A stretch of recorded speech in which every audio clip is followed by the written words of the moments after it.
So again, this is leading to Harry going to the UK.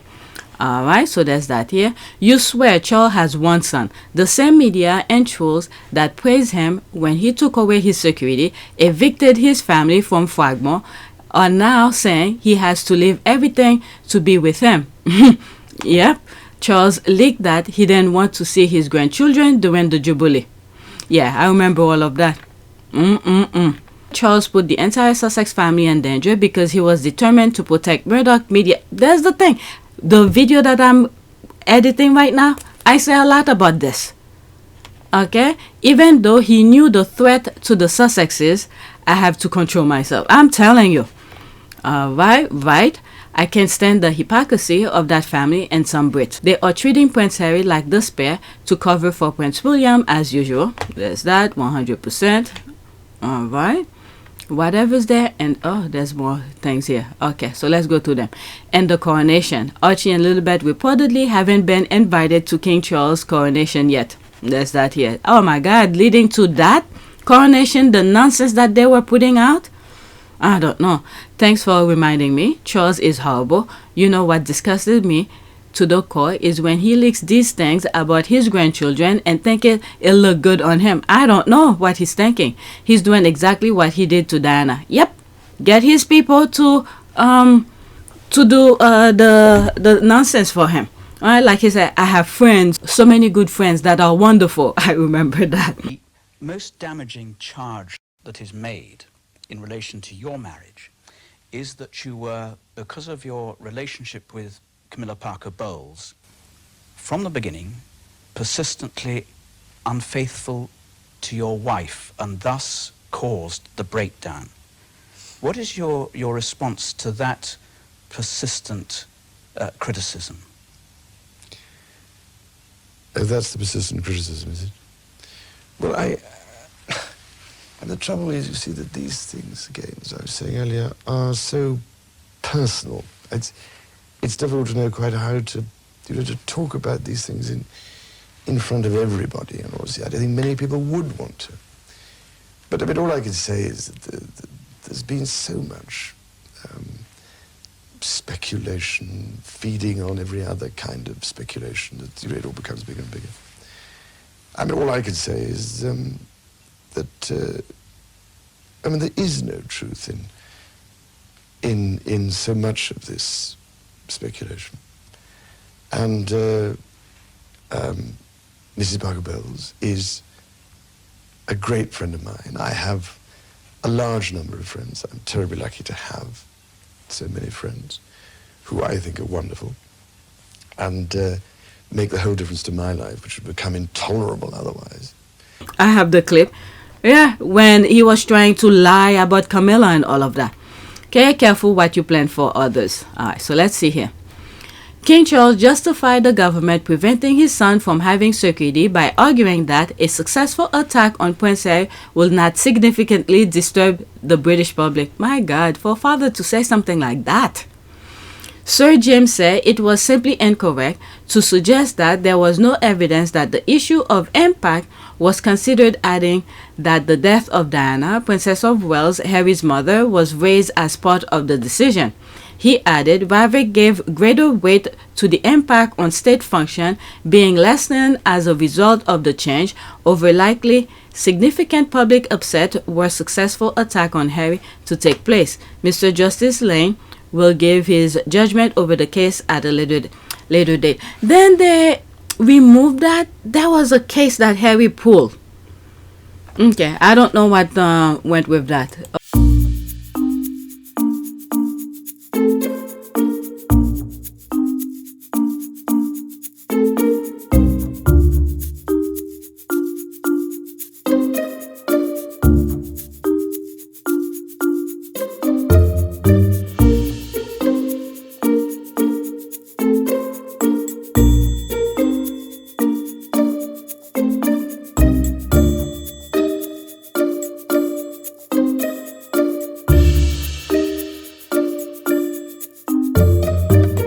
If it did, I forgot. Prince Harry was required to give 28 days notice before his planned visit to the UK so that the Home Office could assess his security request. I'm recording a day after he had already went.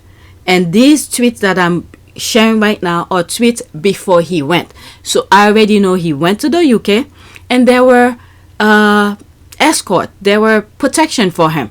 So Charles know he could provide Harry security. He just decided not to. Okay, the video that I'm editing, I explain all of that. Okay, with the lawsuit that Harry's dealing with, the papers and all of that. So I have a feeling the reason they call him to come into the UK, and Harry probably said, I will come, but I don't have security, so I'm not coming. So he's like, okay, I'm just giving my opinion how the conversation went, allegedly. Okay, Harry probably said, I will come, but if you provide me with security. And then Charles said, fine, I'll give you security. So he came to the UK, and there's a whole bunch of security for him. They drove him to KP, and then when they get there, and Harry was like, what do you want from me? Da da da da da da. And Charles probably said, okay, you need to remove those lawsuits regarding the papers. And Harry was like, nope, I'm not gonna do that. And then 45 minutes goes. That's what I heard. The conversation was like for 45 minutes, and then after that he flew to go to, I don't know, Sangrium or something like that. So whatever it is, they all are baggage for God. This could have easily been discussed over the phone, or I don't know, face to face. What's that? FaceTime? What do they call it? Skype or something like that. But he flew. How long it is to fly from California to the UK? I don't know, maybe 13 hours or something. My goodness. And then he just ignored him. After probably Harry then gave him what he wanted to hear. Okay, so let's continue. The Duke of Sussex was then informed that the Home Office will decide whether the request security arrangement were necessary following his decision to step back from royal duties. Prince Harry was not happy with this decision and demanded an example of someone with the same threat assessment as him who received no security after leaving public duty, according to the Telegraph. Okay, look at, what is it? Prime ministers. What's that other one who was there for a few seconds? Liz, I think that's her name. And the squad made fun of that too, because after she shook the Queen hand, you know, when she became the prime minister, the Queen gone. And then she shook Charles' hand, and now there's Charles with cancer. So the squad was like, we need a picture of her shaking William's hand. But anyway, Liz, the former prime minister, who was there for like couple months, not even 6 months, the most maybe 6 months, I don't know. Okay, she stepped down, and she will be getting, from my understanding, she will be getting £128,000 per year in security for that short period of time. Okay, so let's go to the next. And then Harry, who's a son of a king, can I get that? God is good. Okay, was it Fragzit? Oh, is that the way they called it? I never seen this before. When they left when Charles evicted them. Okay, King chucks Harry and Meg out of Frogmore and offered to Andrew. Okay, Harry and Meghan evicted from Windsor home of Frogmore. Prince. Alright, Prince Harry told he has to give 28 days notice if he wants to visit UK. Threat to safety. Nah, they just want to prepare themselves. Alright, look at this. He came yesterday. What was it? It was a day ago. It was announced that Charles had cancer. And then the next day, Harry went. Full security was there waiting for him at the airport. So you know they could do it. They just don't want to. Alright, yeah. This is why Charles is in the predicament right now. Okay, you can do evil and prevail in life. The universe doesn't reward bad action with good. I'm waiting on his concubine's turn, because we know hers is coming big time. Alright, yep, karma does not forget. They treated this couple horribly and are continuing to do so. Alright, only child Harry. So then, who's next in line? Willy Wonka, but he's nowhere to be found. Willy Wonka. Okay, Charles, what was it? I mentioned that. Is it Denmark? Denmark King. King Frederick X went somewhere. I think Poland for a couple of days. And then his 18-year-old son took over. We don't hear all this shenanigan, but I don't follow them that much. So I don't know the ends, you know, like I follow what's going on with Harry and Meghan. So I don't know if there was any controversies, but it seems like he did his thing properly. Alright, Charles has always believed Harry isn't his, so he doesn't care, probably glad to get rid of him. I remember when this all first happened, he promised Harry, was it 5 million for security? Turns out it never happened. Then he tossed him out of the home Queen Elizabeth gave him.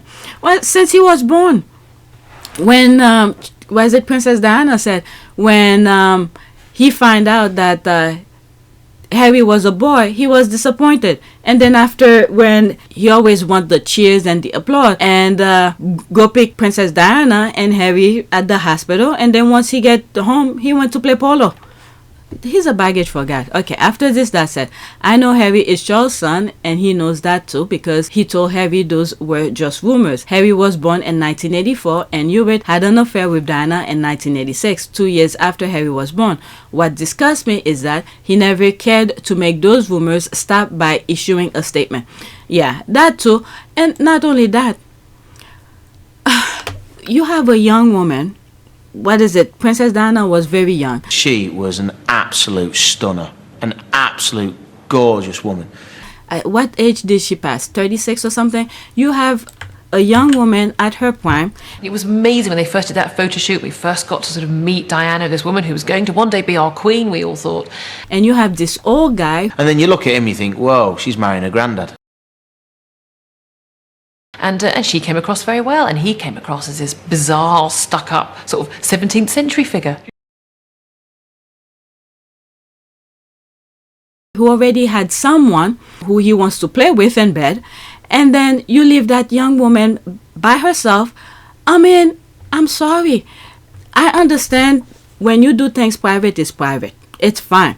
But it's when you're flunking all this sexual kind of thing out there that is disgusting. But as a young woman, she needed her husband. And she said to me, very interesting, she said to me, you've got everything you've ever wanted.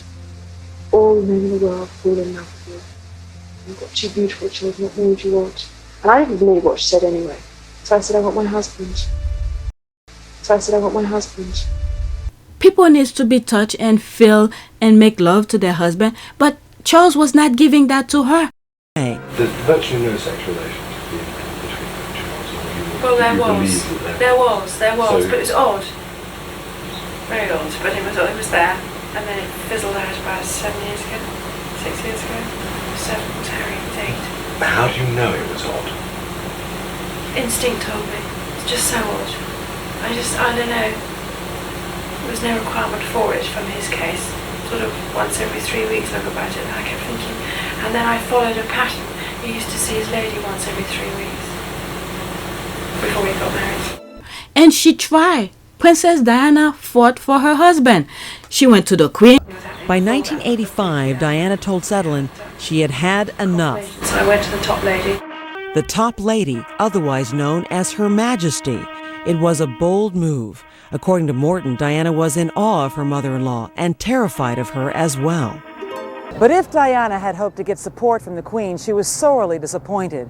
According to the princess, the Queen turned a cold shoulder to her appeal for help. The princess described an emotional scene inside the walls of Buckingham Palace. And I was sobbing, and I said, what do I do? I'm coming to you, what do I do? And she said, I don't know what you should do. Charles was hopeless. And that was it. That was help. That was help. She went to Camilla. I walk into the house and stick my hand out to Camilla for the first time. I think she got over that. We were all upstairs and I was chatting away, and I suddenly noticed that there was no Camilla, no Charles upstairs. So this disturbs me. So I make my way to go downstairs again. I know what I'm going to confront myself with. Try and stop me from going downstairs. Then I don't go down there. I'm just going to find my husband. I go downstairs, and there's a very happy little threesome going on downstairs. Camilla, Charles, and some other man who I didn't know, chatting away. So I thought, right, this is your moment. So I went and sat down and joined in the conversation as though we were best friends. And I said, Camilla, I'd love to have a word with you if possible. Nobody listened to her. There's just nobody to physically scream at, or someone put their arms around me. Just listen. When I cry, I can't bear people to say, it can't be as bad as that, or we understand. Nobody understands. What was she supposed to do? she was still breathing and full of life. She wanted somebody to love her. So after she tried everything, Certainly, she never pictured sharing Charles with another woman. Camilla Parker Bowles was the prince's longtime girlfriend, confidant, and hunting partner in the years before Diana arrived on the scene, and she didn't exactly make herself scarce once Diana and Charles were engaged. meanwhile, there's Charles running around with different mistresses, and he told her, you know, he will never be the only warrior without a mistress. Literally, he told her that. 5 years into the marriage, Diana said she suspected her husband had gone back to Camilla Parker Bowles, and she confronted him about it. I remember saying to my husband, you know, why this lady around? And he said, well, I refuse to be the only Prince of Wales who never had a mistress. Without any shame. So what was Princess Diana supposed to do? She's human. But for some reason, the derangers and the freaking tabloid bashing on her for doing exactly what Charles did after Charles will not give her what she wanted. Diana and Charles never found their stride together. It's a classic case of psychological crossed wires, because Diana couldn't give Charles what he wanted, and Charles couldn't give Diana what she wanted. 5 years into the marriage, Diana said she suspected her husband had gone back to Camilla Parker Bowles, and she confronted him about it. So she went and get it someplace else. You know, they all are baggage for God. Oh my Lord. That is so freaking disgusting. All right. Next tweet. Do I have it?